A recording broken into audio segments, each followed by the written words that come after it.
ব্রাহ্মণবাড়িয়ায় Titas gas ফিল্ডের ৩১ নং কূপের খনন কাজের উদ্বোধন। দেখছেন ডিজিটাল ব্রাহ্মণবাড়িয়া.com। আমরা স্বাধীনতা ও উন্নয়নে বিশ্বাসী। ব্রাহ্মণবাড়িয়ায় তিতাসের ৩১ নং কূপের খনন কাজের উদ্বোধন করা হয়েছে। আজ রবিবার সকালে জেলা শহরের বুধলে এ কূপের খনন কাজের উদ্বোধন করেন পেট্রো বাংলার পরিচালক অর্থ এ.কে.এম. মিজানুর রহমান এবং বিজিএফসিএল-এর ব্যবস্থাপনা পরিচালক প্রকৌশলী মোহাম্মদ আব্দুল জলিল প্রামাণিক। এ সময় প্রকল্প পরিচালক মোহাম্মদ মাহমুদুল নওয়াব, খনন ঠিকাদার প্রতিষ্ঠানের পরিচালক মি. লাইলিন জেন্ট সহ বিজিএফসিএল-এর কর্মকর্তারা উপস্থিত ছিলেন।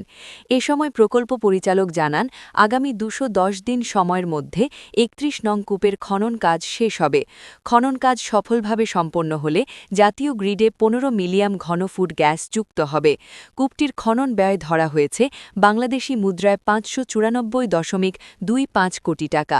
উল্লেখ্য, ৩১ নং কূপটি দেশের সর্বপ্রথম গভীরতম কূপ। আপনারা জানেন যে মধ্যপ্রাচ্য যুদ্ধের প্রেক্ষাপটে দেশীয় গ্যাসের যে গুরুত্ব সেটা আমাদের সামনে অনেক বেশি করে গুরুত্ব পাচ্ছে।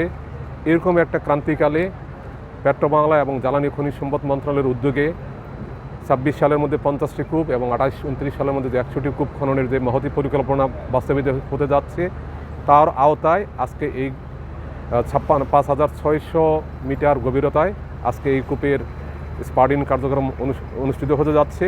আপনার বাংলাদেশ সরকার, পেট্রোবাংলা এবং বিজিএফসিএল মিলে আমরা এই স্পাডিং কার্যক্রম শুরু করতে যাচ্ছি। মহান রাব্বুল আলামিন যেন আমাদের যে উদ্যোগ, আমাদের যে প্রচেষ্টা, এটাকে যেন সফল করেন।